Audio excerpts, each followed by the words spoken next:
I should thank Om sir for this opportunity. Today's topic is force majeure. Of course, I don't want to be very basic. Hope you all can hear me. Yeah, thank you. Now, I don't want to start by saying what is force majeure because everybody will know this. And this is the hot topic which is right now going across every book that you open, every newspaper that you open, every journal that you open, every web page. The topic that is often discussed is force majeure. So I don't want to start by saying what is the definition of force majeure, or where did it derive from, what is vis majeure. It's a Latin term derived from a French word. I'm not going to go into all of that. Instead, we will have more of an interactive session with all, because this is something which this COVID-19, I think you all can unmute so that we can have a very interactive session. This COVID-19 itself, will this fit in the definition of force majeure under the present legal system? As far as India is concerned, we only have the Indian Contract Act, which talks something about an act which can be rendered void if there is an impossibility. Now, strictly speaking, all know force majeure is an act of God.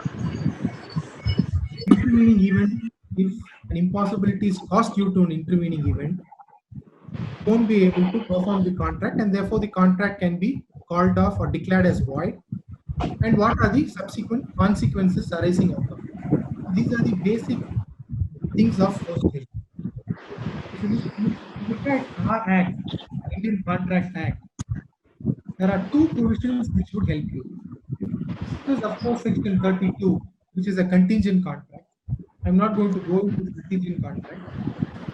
56 is the most often quoted section as far as force majeure is concerned, though the section does not use the word force majeure. Our Indian Act simply says impossibility. Section 56 will only say agreement to do an impossible act. Section says an agreement to do an impossible act is void. And a certain explanation is given, which is followed by certain illustrations. I will read the section for the benefit of everyone, and then I'll go deep into this. Only says contract to do an act, afterwards becoming impossible or unlawful. Contract to do an act which, after the contract is made, becomes impossible, or by reason of some event which the promisor could not prevent, unlawful, becomes void, and the act becomes impossible or unlawful. I stop here for a moment. 1.5 years back, we had a very similar situation. The whole country suffered, and a lot of people were invoking the doctrine of frustration, or rather, the force majeure clause. You can remember what happened a couple of years back. Supreme Court passed an order. It said TASMAC shop cannot be opened on the highways. 500 meters from the road. So what happened to all those bar owners who had shops on the highway? Now, why I am quoting this, that is where the effect of this force majeure was felt. Now, a lot of these bar owners who had obtained these licenses, this FL2 licenses, had their bars either on the state highway road or the municipal.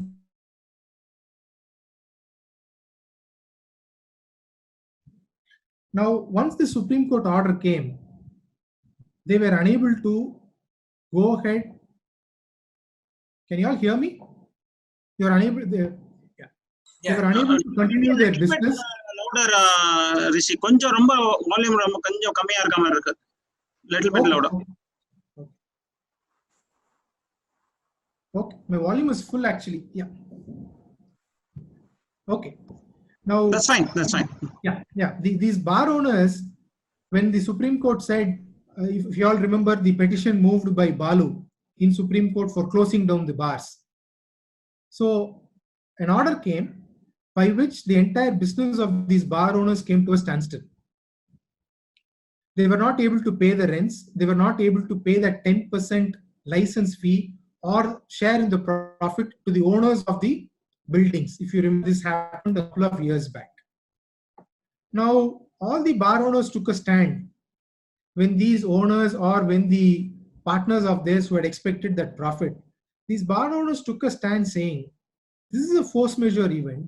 The Supreme Court order is an intervening event which prevented me from making you the payment or sharing the profit. Look, my business has come to a standstill. Therefore, I'll not part with the rent or the profit or whatever understanding that they had. Now, here is where the concept of force majeure has to be looked into very carefully. Now, there were instances where bar owners found ideas to overcome the order of the Supreme Court. Let's assume the Supreme Court said 100 meters from the main road, the bar must not function. There were people clever enough to close that particular door and ensure that that 100 meter is breached, and they still started running the bars. I'm sure everybody came across one or two instances, even newspapers reported this.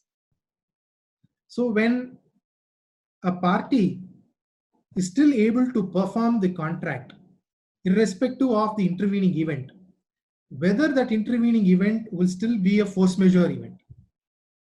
So that is what I'm trying to emphasize upon. If a person is able to take steps to overcome an event and still is unable to overcome that event, then he can claim that force majeure. If he doesn't take any step and if he continues to leave it, then he can't plead doctrine of impossibility. This I'm saying this because there was an arbitration in which I had an occasion to appear, in which we took the stand. I appeared for the bar owner, for the license holder rather. The bar owner was a person who kept saying, I'm not worried about the Supreme Court order. You have to continue pay me as per the contract. The Supreme Court says this 500 meters ban is there. I'm not worried. I've entered a contract with you. I have the license with me. I have sub-licensed it to you. You keep giving my profits. The stand that we took was, we showed examples to the arbitrator where the license holder helped the bar owners in overcoming the Supreme Court. In that particular case, the owner did not take any action. He did not give us ideas, or rather backdoor ideas, to overcome the Supreme Court order. And therefore, we cited that itself to show no steps were taken by the license holder. And therefore, he cannot enjoy this doctrine. And therefore, we said force majeure will apply. For force majeure not to apply, there must have been attempts made by parties to overcome that situation. And if that attempts ends in a failure, the situation leads to an impossibility, and only then parties can take umbrage under Section 56 of the Indian Contract Act, number one. Number two, let's assume an onerous event happens. I'll come to COVID-19 a bit later. Let's assume an intervening event happens. Let's assume I enter into a contract with my friend to supply rice. I'd say 10 rupees per kilo. And I had to do the supply within 3 days. And when I'm about to buy the rice, the price of the rice goes up humongously. Let's say from 10 it goes to 45 rupees. Now, the rise of the price due to some event, let's say the government has increased the rice due to some event. Let's say due to black marketing or whatever reason, some reason the prices have gone up. Now, because of the rise in price, can I, as a supplier, refuse to perform the contract, citing that an intervening event has happened, the terms between the parties have changed, therefore, can I invoke the force majeure clause and refuse to perform my part of the contract? Number one, it is a force majeure event, no doubt, but an onerous clause or a onerous condition or a onerous event a party cannot cite an onerous event or an economic condition to invoke the force majeure clause. See, the section today is very simple. Section under the Indian Contract Act, it's just a one-line section. What all I'm saying is all being developed by the Indian judiciary over a span of, there are almost close to 40 to 50 judgments rendered by the Supreme Court under force majeure alone. So the point I'm trying to put forth is, merely because a supervening event happens and that leads to an economic loss, now that economic loss cannot be cited for not performing the contract. So these are the two crucial things which one has to keep in mind. One, the supervening event must render you to an impossibility of a performance. Even if there's some possibility to do it, force majeure cannot be invoked. Number two, if a supervening event leads to an economic crisis by which you have to spend more, even then you still cannot invoke the force majeure clause. You will have to perform the contract. These are two major things that you will have to keep in mind. Now, as far as the law developed in India is concerned, the first of the judgments on force majeure was passed by the Calcutta High Court in 1858. And as far as Madras is concerned, it was 1925, the judgment which I have cited in the article. AR 1925 Madras was the first judgment in Madras High Court on force majeure. Before that, there were a couple of judgments from the Calcutta High Court alone on force majeure. But after 1925, there are one or two judgments before the Supreme Court was inaugurated or started to function. Then from there are plethora of judgments of the Supreme Court. I'll only try to point out 2-3 judgments which really covers the law. Of course, we can straight away go to the latest judgment of the Supreme Court by Justice Nariman in 2017 in the Energy Watchdog case versus CERC, 2017 14 SEC page 80. That is the latest of the judgments by the Supreme Court on force majeure. As you know, as usual, Justice Nariman had Rishi, can you come back again on judgment? Can you come back on the judgment? 2017 14 yeah. SEC? 14 SEC page 80. Okay, thank you. Now, the facts of that particular case, this 2017 judgment will, if you read that, it's a very long judgment. And Justice Nariman has started from 1954 onwards. All the judgments under force majeure have been discussed. And ultimately, in that case, Adani from Gujarat had invoked the force majeure for not performing the contract. They had two agreements. The agreement was to purchase electricity. So they had to buy coal from Indonesia and then supply. Now, what happened was, due to some change in law in Indonesia, the price of the coal was drastically increased. It went double, manifold increase in the price. And therefore, Adani said, we can't supply the electricity, and therefore we are invoking the force majeure conditions, and we can't perform the contract. Supreme Court ultimately said, look, it's an economic loss for you. This is not an impossibility of an event, and therefore you can't take umbrage under the force majeure conditions. It is only whatever has happened has happened. This force majeure doctrine will only apply in very narrow limits. That's the exact word used by Supreme Court. They specifically said Section 56 is the only provision of the Indian Contract Act.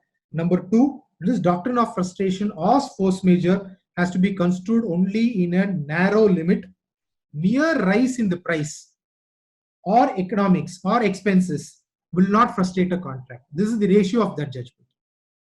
So, doctrine of frustration for to be invoked, two things. One, impossibility. Supreme Court went into the facts as well as the law and said Adani was not in a position not to perform the contract at all. They still could have performed the contract. They are only citing that the huge price rise as a reason for not performing the contract. That is not doctrine of frustration or force majeure, and rejected the contention raised by Adani. So that is the latest judgment of Supreme Court as far as doctrine of force majeure is concerned. Of course, the other judgments which you can take note of are two important judgments. One is 1954 Supreme Court 44. This is quoted everywhere. Most of the Supreme Court judgments will cite this. 1954 Supreme Court 44 and 1962 SCR 793. That is Alopi Prasad case, which is very popular case on escalation of prices. And 1971 Supreme Court 1756. All the first two judgments which I said, 54 Supreme Court and 1960 Supreme Court, doctrine of frustration was pleaded because of the World War II. Due to war, certain things would have happened. Impossibility would have occurred. Then the Supreme Court would have come to the rescue because it is due to war. And the most important thing that is discussed in these two judgments is, the court said, for invoking doctrine of frustration or force majeure, you will have to look into the contract between the parties. First, look into the contract. Is there a force majeure clause?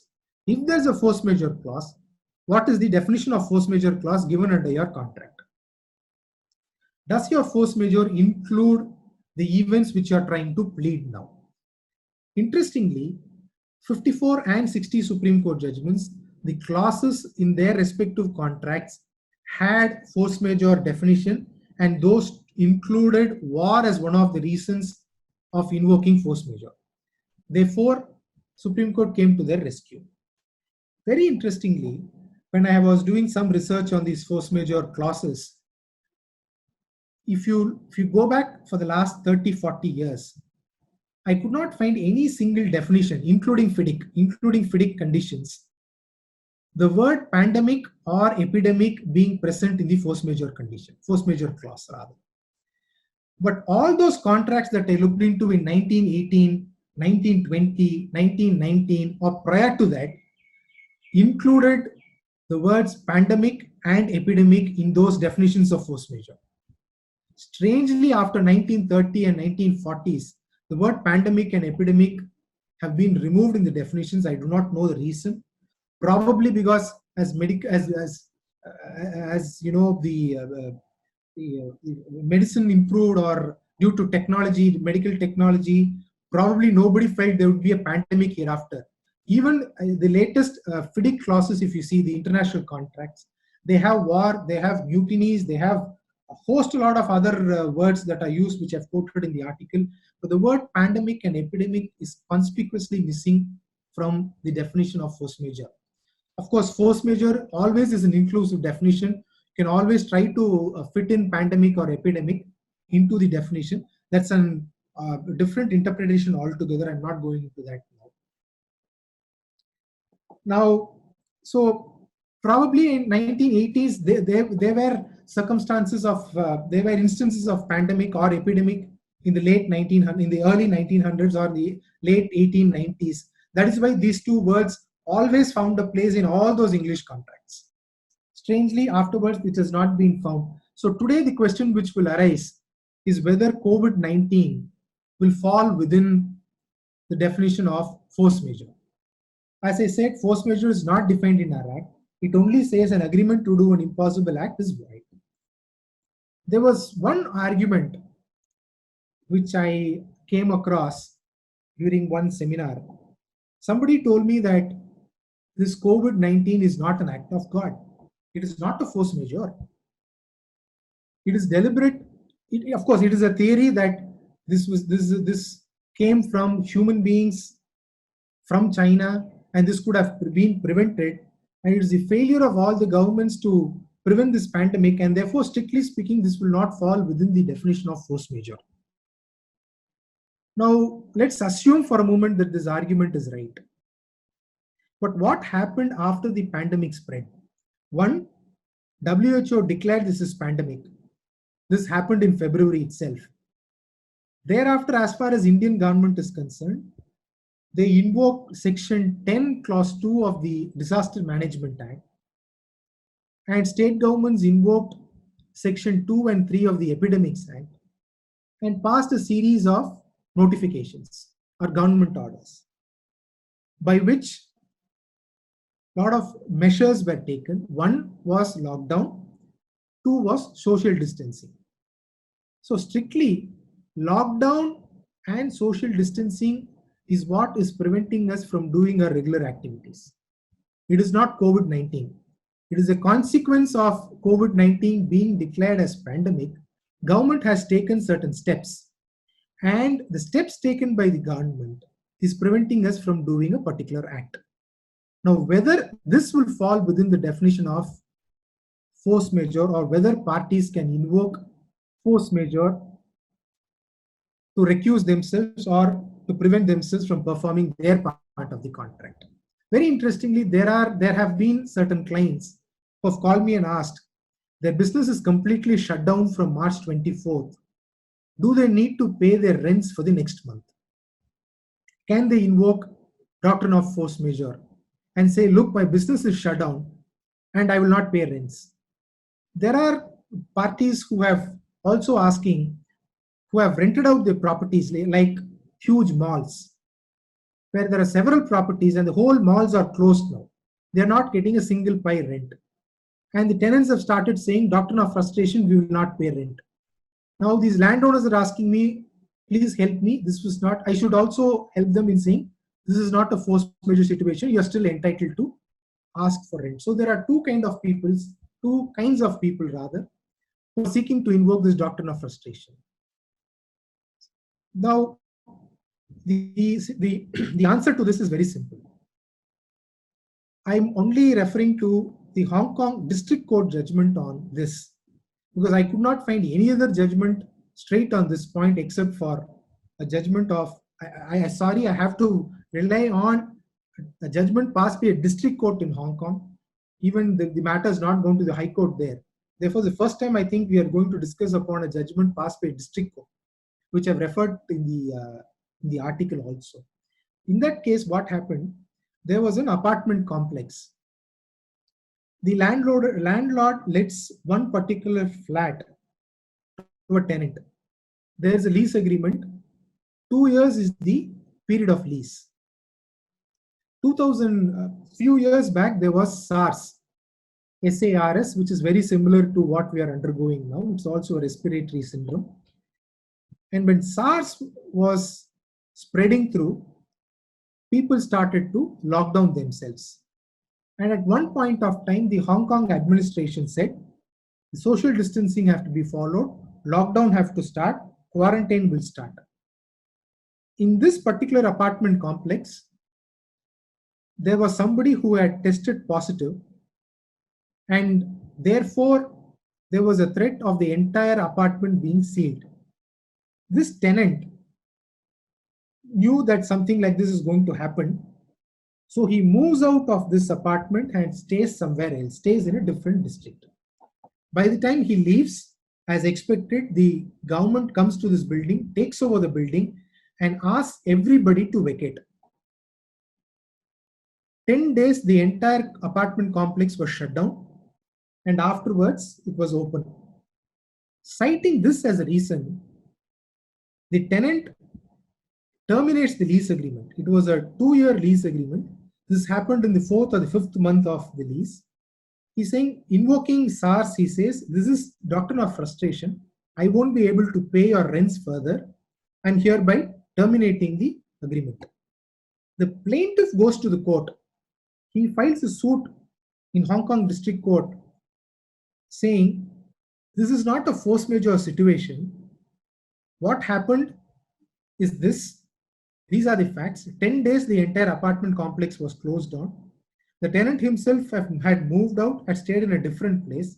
Now the government has come and said they have opened the apartment. Everybody have started coming back.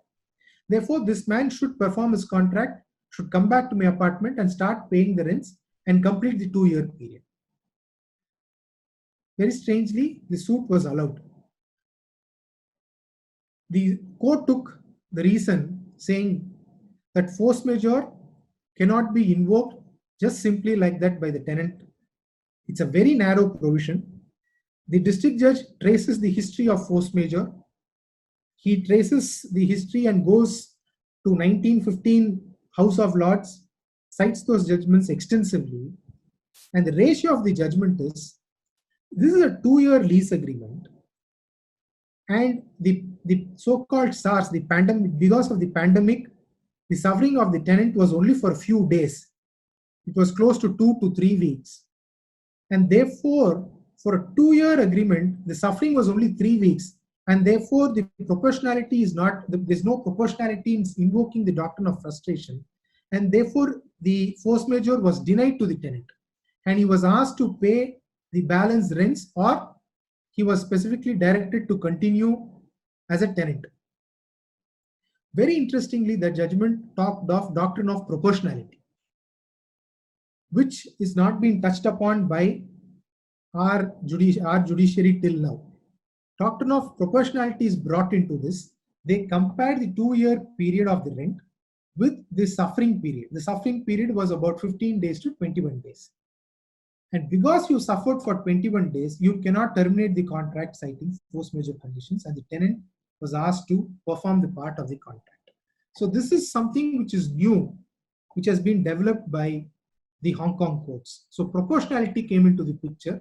Probably in future, I'm sure the Indian courts will also start using this.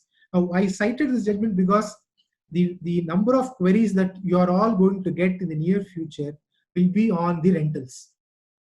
I'm sure a lot of people will, in fact, as lawyers ourselves, we'll be having a lot of offices where we'll have to pay rent. In fact, I myself am thinking whether I can invoke this clause and ask some concession from my landlord. So these things are there. So that is one judgment that we can keep in mind, doctrine of proportionality. Of course, when you're advising the landlord, you can always cite this to come to their rescue. So this is one which we can keep it in our mind. The other thing, I did some research. I tried to find out whether was there any other judgment from China.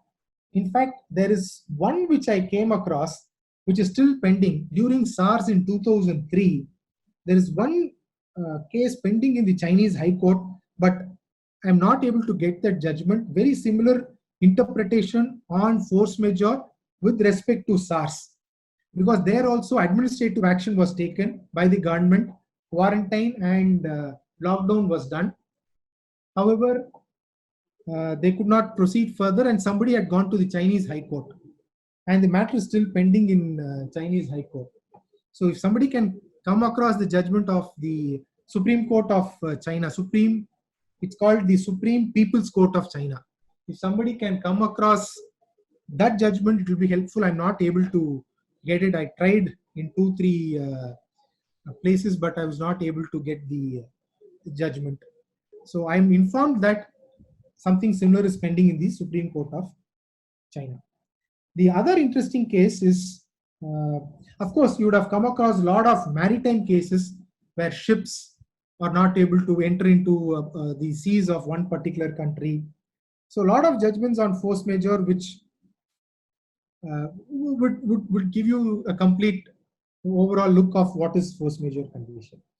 But let us concentrate on COVID-19 now. Now, whether COVID-19 is a force majeure condition, number one, I leave the decision to you all.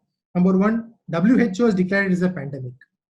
But whether pandemic or epidemic is part of our definition within force majeure, most of the contracts do not have. In fact, I have not come across a single contract which has the word pandemic or epidemic, including the FIDIC clauses.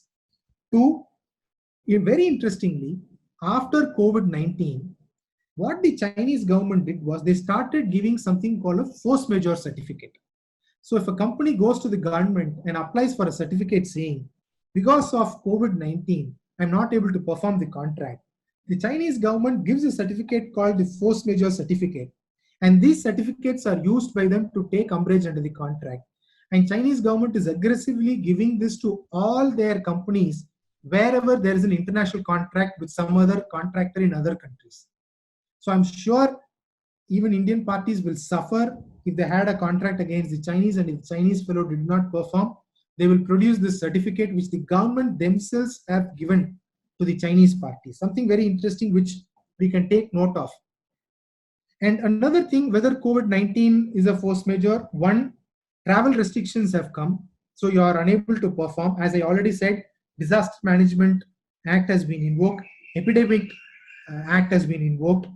It's all those Epidemic Act, Disaster Management Act will fall within the doctrine of necessity. As you all know, necessity knows no law. So therefore, the next jurisprudence is whether you can invoke the doctrine of necessity and still apply the force majeure conditions. Of course, as far as there are other office memorandums of the government also, the RBI circular is there. There's a notification of the Ministry of Shipping and other departments also. All that put together, we can still plead force majeure and COVID-19 to be a force majeure. Now, let us just go one step ahead. Now, let's assume this COVID-19 is a force majeure condition, or the events that happened after COVID-19 are all force majeure events. Now, how are those going to affect the day-to-day business circle, the commercial contracts? You obviously have the operational contracts, like where, like say construction contract, insurance contract, IT services contract, lease rental agreements, hospitality sector, sporting events, shipping contracts, transportation contracts, where all these contracts which I quoted will have a clause saying that time is the essence of the contract. Now, if time is the essence of the contract, how do we use COVID-19, the pandemic, as a force majeure? This will have a very big impact on all these contracts which I said, because these are all operational contracts. Let's assume there is I'll just give two small instances for our friends to chew about. One, let's assume there is an agreement to supply, say, apples from Himachal Pradesh to Chennai. The supply date was between March 27th and April 1st. Now, pandemic was declared on 24th in India, or rather the restriction started on 24th. Therefore, the supplier can definitely invoke force majeure and say, I'm not able to perform the contract. Therefore, I'm recusing myself from the contract. I'm unable to perform. Therefore, Section 56 will apply. This is a straight case. There's no doubt about it. Let's take another example where I enter into a contract with somebody who has a land, and I promised him to put up a construction of a house. I was supposed to complete and hand over the house by, say, May 31st or May 30th. Due to the intervening event, now between March 24th and May 3rd, I'm not able to do any work at all. Now, can I invoke this doctrine of frustration or doctrine of force majeure and say, look, the contract comes to an end, it is void, impossibility to perform? Now, in the first instance, the answer would be a resounding yes. But as the second instance is concerned, I as a contractor can always seek time as compensation. I can go to the landlord or the owner or the person who's given the land for me to put up house as a construction. And I can say, look, between March 24th and May 3rd, I'm not able to put up any construction. My entire work has stopped. However, I need more time. Therefore, you need to compensate me. You need not compensate me with money, but you can still compensate me with time. When time is extended, I can still able to complete the work and hand it over to. Now, this is what will happen in all those construction contracts which are going across the country, length and breadth of across the country now. There are a lot of contracts where roads, highways have been entered into. It is stopped abruptly. Now, the contractor will take twofold strategy here. One, he will seek for extension of time. Two, he will say, due to the COVID-19, I had to pay my laborers, my machine, my equipments, all those idle charges, everything has to be paid. Looking at from the government's angle, they may say compensation in terms of time, yes, we will give you. But as far as money is concerned, this is a nationwide pandemic, everybody is suffering, therefore you will not be entitled to money. That could be the stand of the government, but we do not know how the courts are going to interpret. But my opinion is time as compensation should be granted in these operational contracts. Now, the other thing is, what about employment contracts? One is operational contracts. Time is the essence, so time will be granted and things will go on. What about employment contracts, where there are permanent employees or contractual employees? Now, whether pandemic as a cause for termination of employment, can this be used? Because this is going to have a big impact across the country now, where MSMEs, small time companies who do not have business may start to terminate their employees. Now, in these circumstances, I'm sure the employers will invoke the force majeure condition and say, there is no business, I'm terminating you, I'm not able to pay your salaries. So what happens to all those? This is something which is very, very new to our jurisprudence. We have to do a lot of thinking on this, whether the employees would be willing to take a cut in their salary or a concession in their salary and continue the work.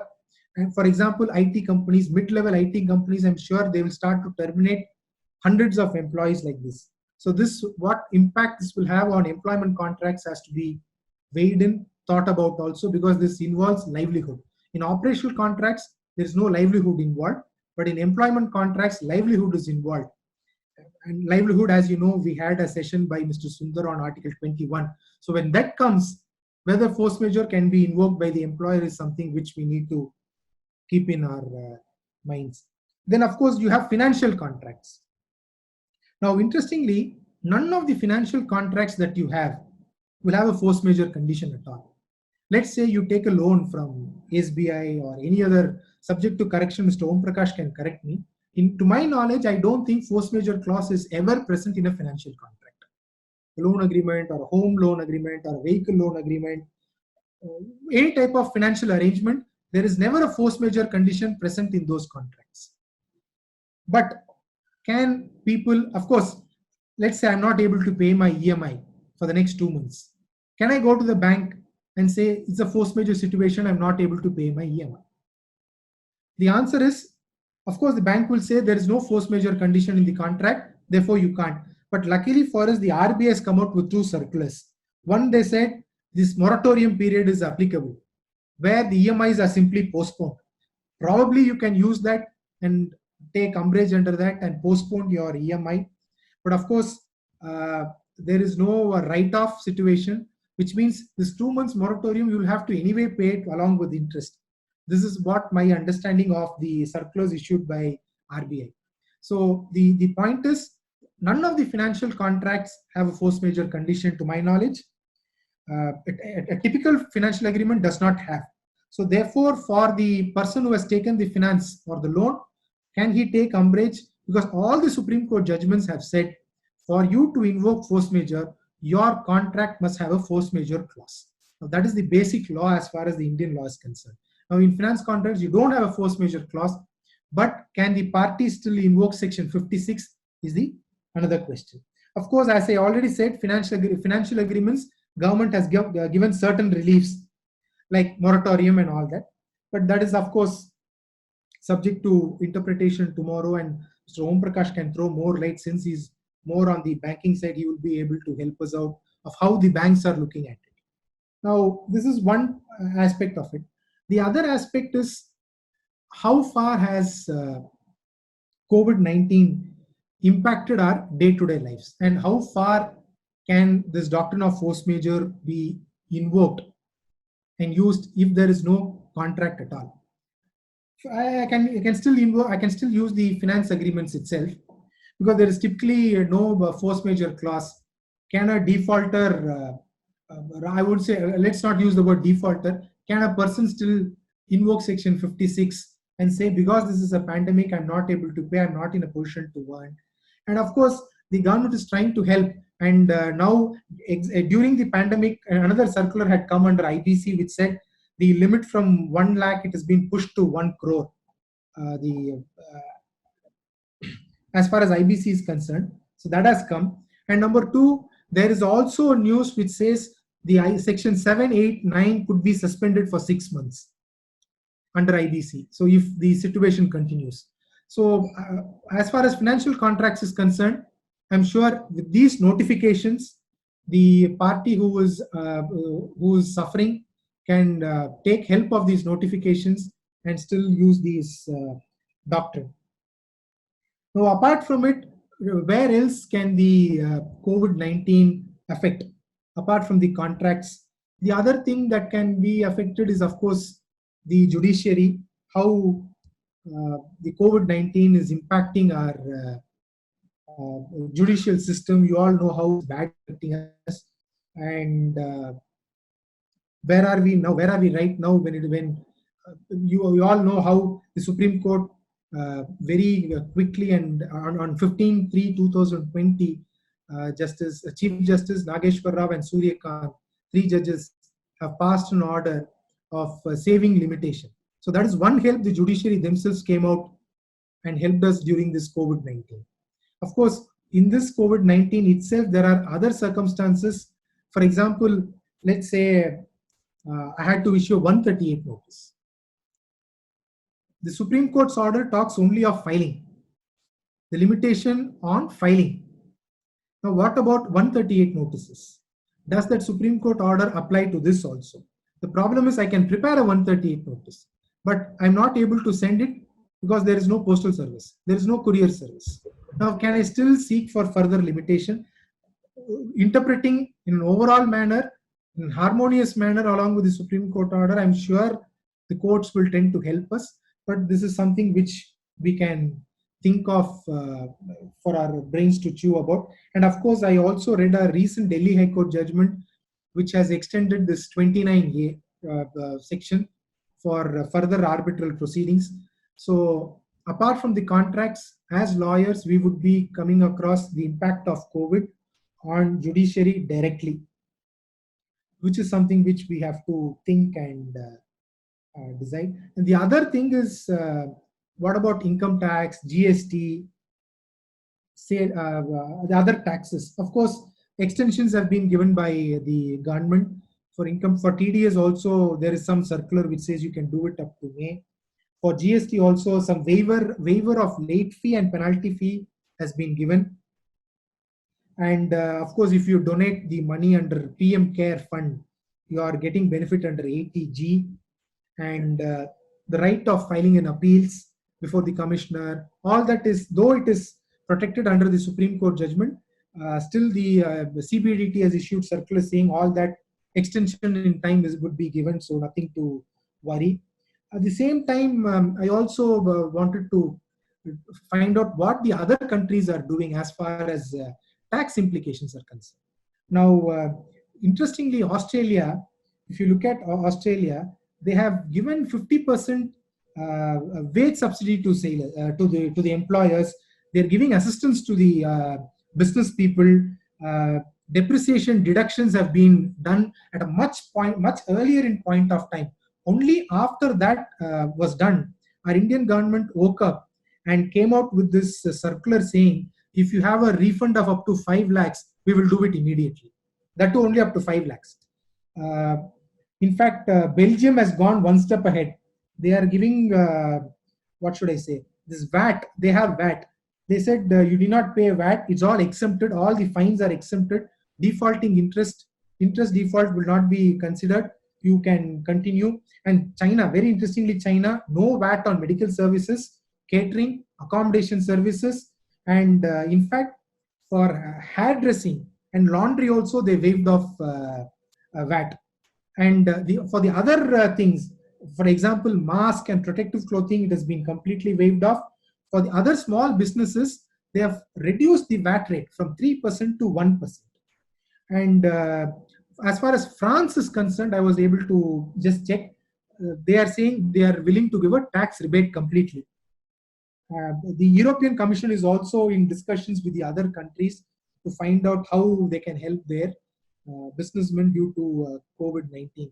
So these are the tax measures which some of these countries are doing. I hope our country also could do much better, because what we have broadly done is only moratorium on EMIs and waiver on interest and default penalties. Apart from it, as such, we do not have any benefit directly from the government. So it's high time that the finance ministry recognizes this, and probably they can reduce the rates also at this point in time until we are self-sufficient, because one of the reports says, which is very scary, that the forex, the Indian forex that we have now, which has been, I think if I'm right, in 1990s we were zero, and for the past 25 years our forex has gone to some few $billion, and this few $billion, I think some representation has been given by a lot of industries for some help.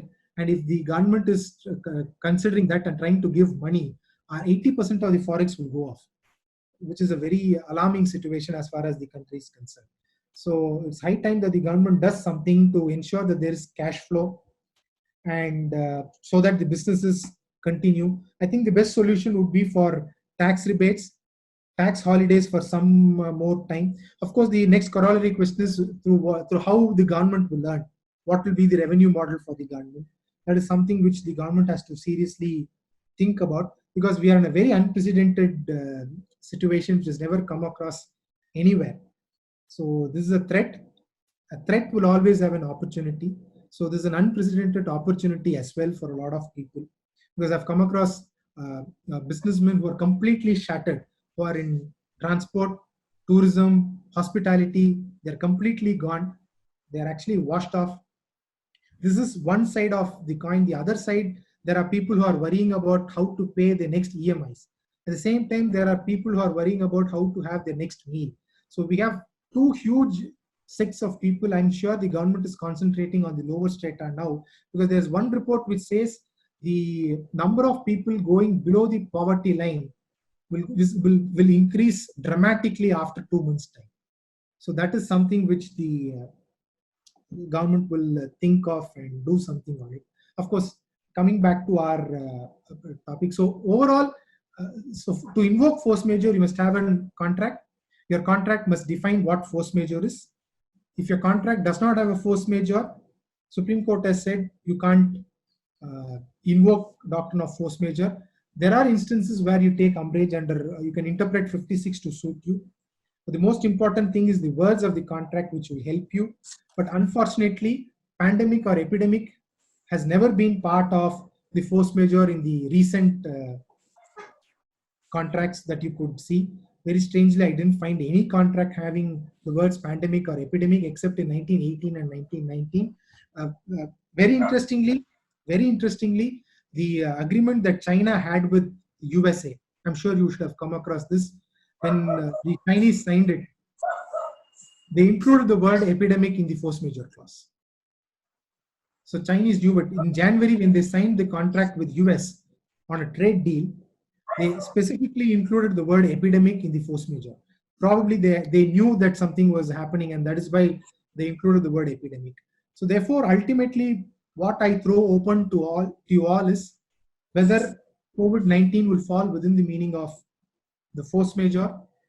It is no doubt it is a pandemic or an epidemic. If your contract does not have the words pandemic, epidemic, can you still bring in? How do you bring in? Can you use a broader interpretation of the contract? Of course, there are tools to interpret a contract. Can you enlarge the scope? Can you look at the words of the contract to enlarge the meaning of the force majeure? In the present emergent situation, I'm sure we'll have to give a commercial sense to a contract. Supreme Court has, in many judgments, have said in any interpretation of a contract, you must always invoke the Moorcock test, which you all come across, or rather the business efficacy test. So applying the business efficacy test, can force majeure still be used by parties? But as I said, if there are two parties, one a landlord and a tenant, now how does force majeure help you? It's a very big gray answer. It's a great question. I don't know how the courts are going to interpret. That is why I with great difficulty I found this Hong Kong judgment, which will be of some help. It will help the landlord because their new jurisprudence is evolved. They're trying to bring doctrine of proportionality into force majeure. So with this, I open up the debate. Let us have free flow of thoughts of how we can try to help our clients who will definitely visit us with the force majeure conditions. Rishi, I have a question. Yeah. You were saying about 56, the Contract Act. Yeah. It says about two situations. One is after the contract is entered into, yes, either it becomes impossible or the act is unlawful, it becomes void. Yes. Now, if your contract clearly falls within that definition, either the performance becomes unlawful, like in your bar license case. Pursuant to Supreme Court judgment, it becomes unlawful, isn't it? Yes. So, either in that case or in the case of impossibility, you can invoke 56. Yes. You don't need a contract or force majeure clause in your contract. Am I right? For invoking 56, you don't need the force majeure clause in your contract. Yes. Am I right? Correct. Yes. Now, therefore, we are now in a situation where we are not in the stage of impossibility. Unlawful, forget unlawful, because we are not dealing with that situation now. We are not in the stage of impossibility. We are only in the stage of delay, possibly delay. Maybe in some cases, impossibility also may arise.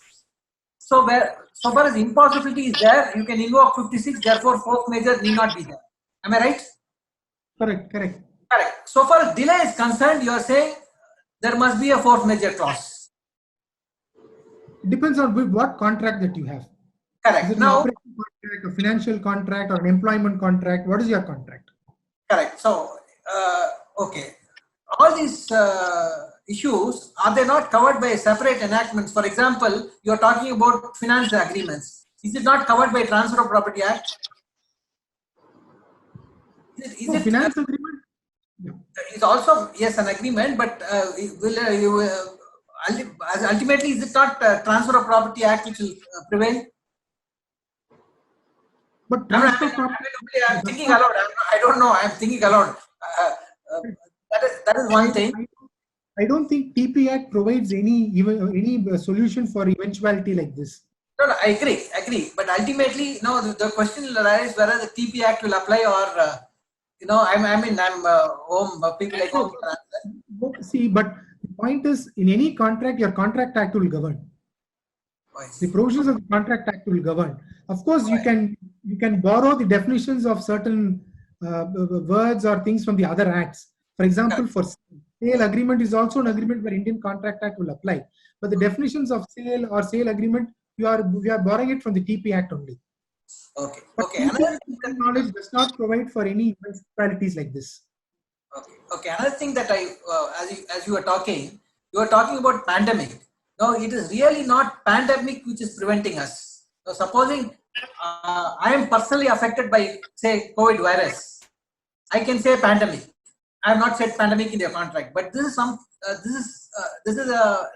due to lockdown, which was beyond human comprehension. I mean, that is why I said. Yeah, I'll just answer. That is why I said, though COVID-19 may not strictly fall within the supervening event of impossibility, the actions taken by the government post the declaration of pandemic by WHO. That is why they have invoked the Disaster Management Act and the Epidemics Act. Those notifications are preventing us from doing the contract or whatever we want to do. So that becomes the supervening event. Therefore, what I'm only thinking aloud, I'm saying, since it is only lockdown, which was beyond human comprehension, at least till 3-4 months ago, how can one visualize that and put it in the contract? So, absence of that situation in the contract, will it really affect is what I'm asking. I mean, no, see, if you ask any person who is drafting a contract, he needs to visualize things which will not happen in the near future. That is why drafting of a contract is a very, very important thing. One must be able to visualize what would happen in the next 10 years and able to put that in the contract. That is why drafting of a contract becomes very, very crucial. And that is why I said in 1918 and 19, I found the word pandemic, epidemic within the definition of force majeure. But after 60s, I was not able to find this word at all. No, I think what about lockdown? I mean, really, see, lockdown, nobody could have. When people can write war, mutiny, and all that, which is a very rare event. After 45, 50, we never had, of course, India had one war in 60s. After that, we never had a war. But you please look at the contract entered into last year. A force majeure clause will include war and mutinies. No, but we have experienced all of that earlier. Human race has experienced war, experienced epidemic, but they have not experienced. SARS was there in 2003. Oh, That gave the us lockdown was there. Oh, lockdown was there. Oh, yes, SARS was an epidemic. Hong Kong was closed for 30 days. Oh, I see, China I see. was closed down for 13, Okay. 14 days. Okay. Probably we missed the chance. 2003 was a lesson to us. We Correct. could have borrowed. So Chinese were very clever. That is why I said China, when they entered into this agreement with America in Jan 2020, on that trade deal, they specifically ensured that word pandemic and epidemic is there. Okay. I think that is where we missed the bus. Okay. Thank And you. just if I can just add something on that, which was just coming to my mind. See, the impossibility is what we are talking about. Impossibility of a performance in a contract is what we are looking at. Now, for that impossibility, what is the situation is that there is a situation of a declaration of pandemic. Now, declaration of pandemic is consequence to a particular virus being spreading. So therefore, COVID-19 virus, once it affects me, is one situation. Whether it affects me or not, by virtue of a declaration of a World Health Organization that there is a pandemic, there is a threat that it may affect me. So that is also a situation. So these are two situations which I can directly attribute to the concerned virus or the pandemic declaration. Now, in addition to this, citing the very same COVID-19, there are actions taken by the state instrumentality, like the notifications by the central government declaring lockdown, notifications by the central government saying that certain acts shall not be performed. For example, you need not move out. All industries has to be shut down. So lockdown gives effect to all those things. Therefore, three things come out. One, the virus affecting, which directly will be a consequence of a person getting affected, because of which he will not be able to do anything, or it will lead to some other consequences individually. Second, because of which a declaration of pandemic. Once a declaration of pandemic is made, my understanding is that itself is a situation of there is a threat of the virus. Therefore, I am affected. Whether I really get affected by the virus or not, there is a situation of a declaration happening. Therefore, I am affected. Thirdly, is that consequences of this declaration, consequences of this governmental action like lockdown, everything. So while we put across all these situations, what has to be seen is that this performance of contract being impossible under what situations. This is what something which came to my mind. Yeah, what you are saying in nutshell, sir, is this: the supervening event after the declaration of pandemic has led me to impossibility. Therefore, this is a force majeure situation. Now, one doubt which I would like to clarify is that raise is that without any provision of a force majeure clause in the contract, is it that still I can invoke section 56 and say that there is an impossibility, therefore the contract is void? Yeah, Yes. I think the answer is yes. We will have to start invoking section 56 for this very purpose. This is the right opportunity. Only difficulty will be there when you say, you will have to say that it's impossible to perform. Delayed performance, I don't know whether you can invoke 56. No, for delayed, Okay. see, that is why Mr. O would be the right, O would be the right person to answer this. The moratorium declared by the RBI as far as banks are concerned. I will not pay my EMI for the next 2 months. For 2 months, I cannot pay. But after 2 months, let's say in July, for me, I'm financially stuck. The economic duress is still there on me. What happens in June, July? Only moratorium is given for these 2 months. Can I still invoke this force majeure and tell the bank to give me more time? Ashok had something to say.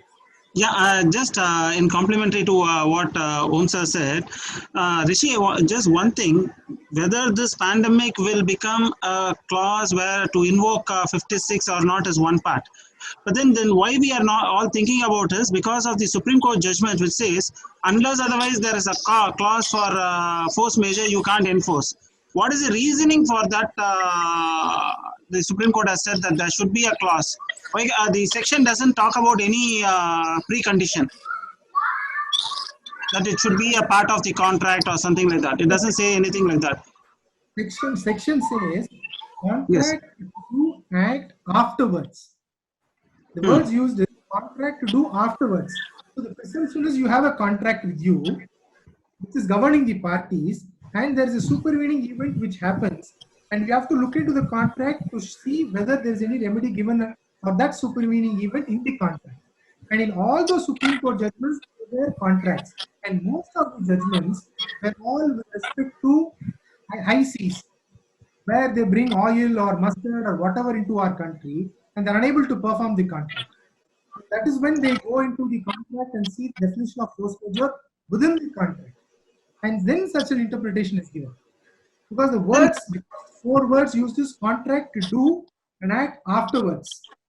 Afterwards is interpreted to denote that you already have a contract. Yeah, that's what. A supervening act which comes afterwards, can a contract be foreseen to that extent? Like what we foresee as a war, you said, we are still including the clause war with respect to war and all those stuff. The pandemic, we have not, though with SARS has come in. But then certain things are too difficult to imagine, right? No, I think it is a straight answer. Answer is very straight. What Mr. Om also had said. Nobody could expect a pandemic. Nobody thought of pandemic. But every force majeure clause will have a word saying governmental actions. Now, this notification of the Disaster Management Act and Epidemic Act. It's a governmental action. Yeah, we will bring another definition of governmental actions. And then try to take umbrage of force majeure. Yeah. One more thing, you were talking about this moratorium. Again, Om will clarify that. The RBI notification is only a directory in nature. It is not mandatory. It is only said that all the financial institution and banking institution may give this 3 months postponement. It's not even a waiver, it's a postponement. I think subject to what Om said, and most of the banks have not opted for that also. They have not even asked for a request. And without there is being any request, the EMI are being collected. My EMIs have already gone by. Ashok, 1 minute. Yes. Ashok, I just verified with the banker.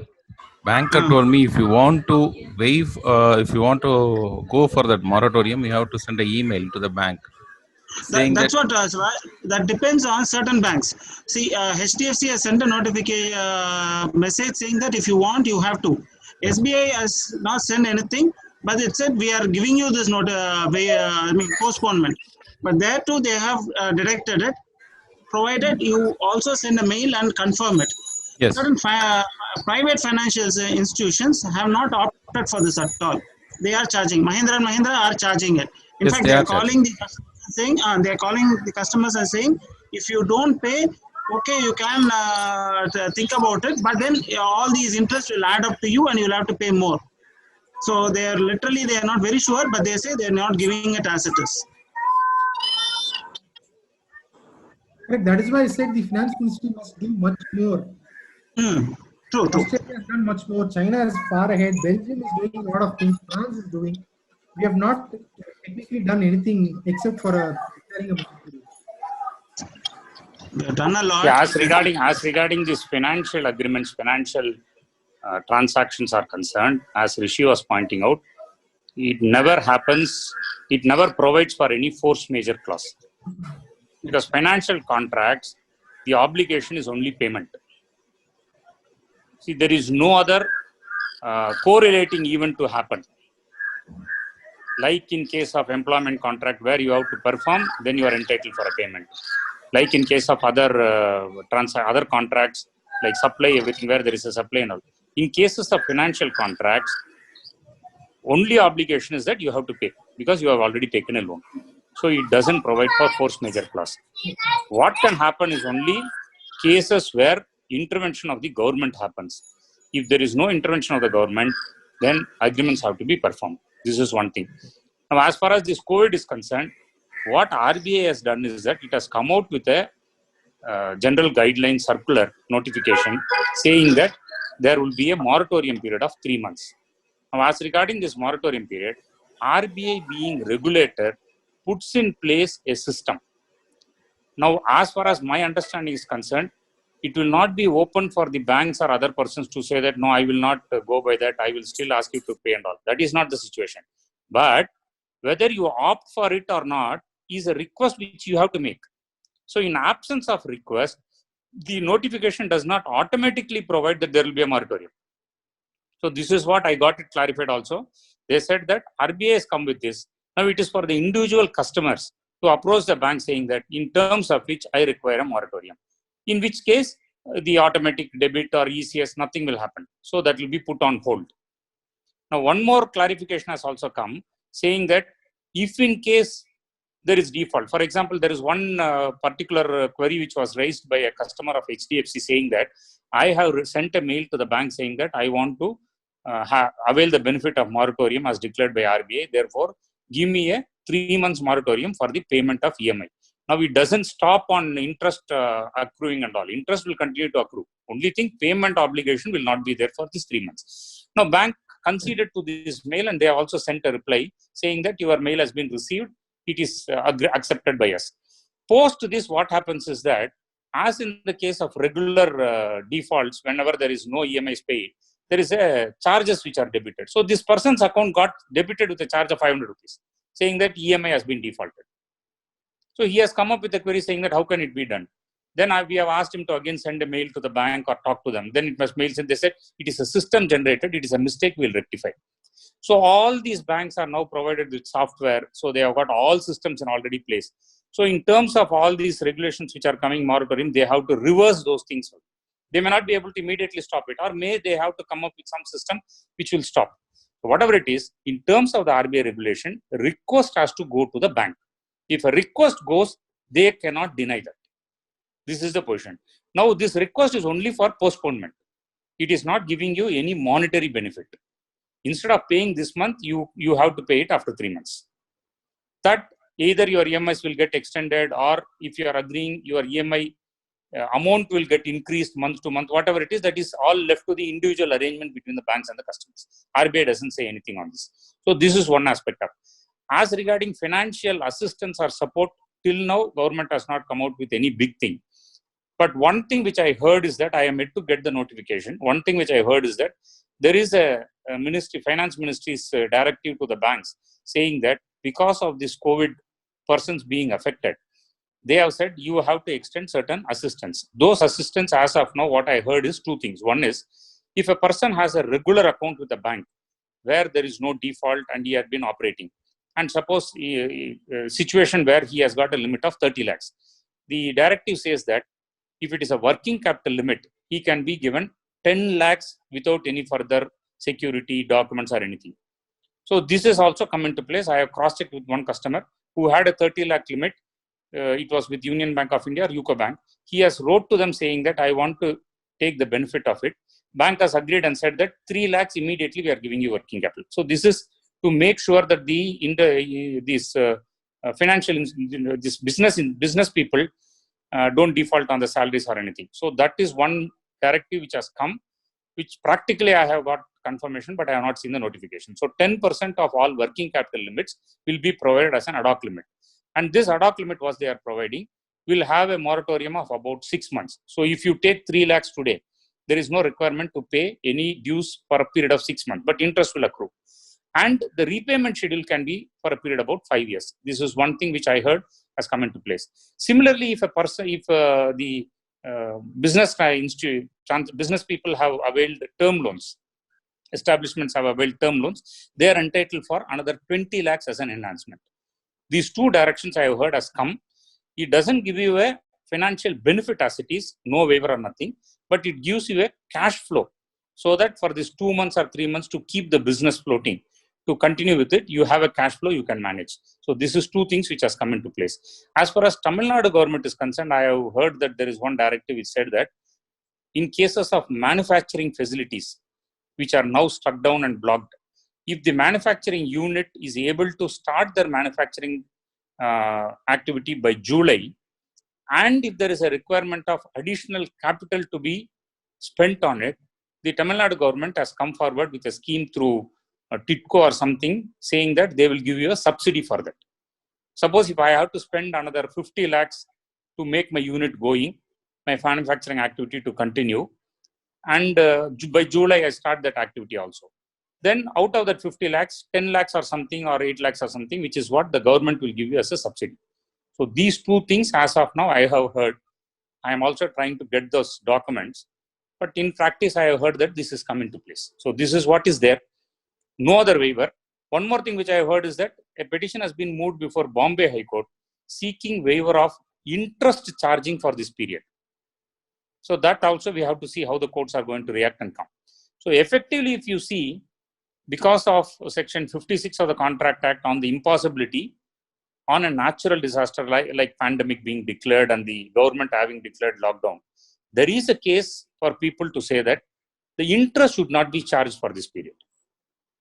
But that we have to look at how the courts are going to react to the situation, and if petitions come and how they decide on it, we have to see. So far, this is the position.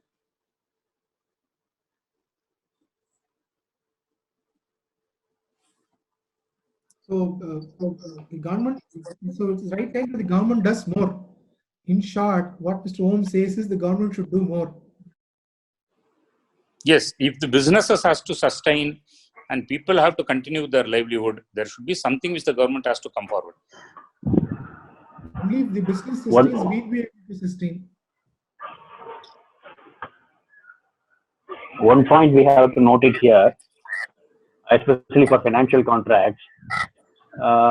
We know that Supreme Court has already held that court cannot rewrite the contractual terms.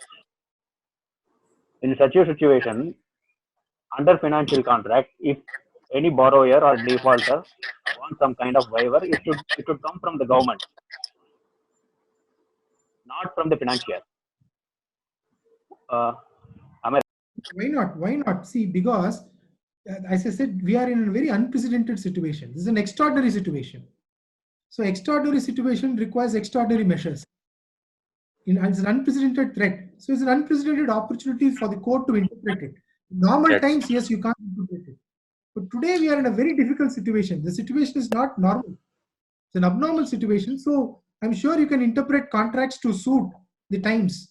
If law is not going to help people at this times, when will law help us? One more thing, to some extent, you are right. To some extent, it is not a situation of rewriting the contract. Murthy, it is not a situation of rewriting the contract.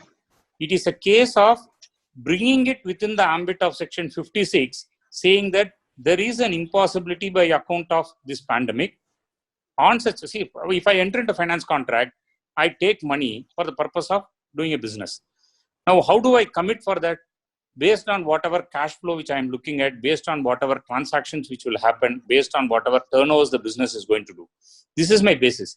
Now, for 3 months, if there is a lockout, every basis of this has now become impossible. When this is impossible, now I cannot maybe say that I need not pay the entire loan or anything. See, that is an extreme situation. But I would definitely have a case in terms of Section 56 to say that I will not be in a position to pay the interest. So it is not a question of waiver. It is a question of impossibility to perform an obligation under a contract by paying monthly interest. If courts can interpret only to that extent, there can be some relief.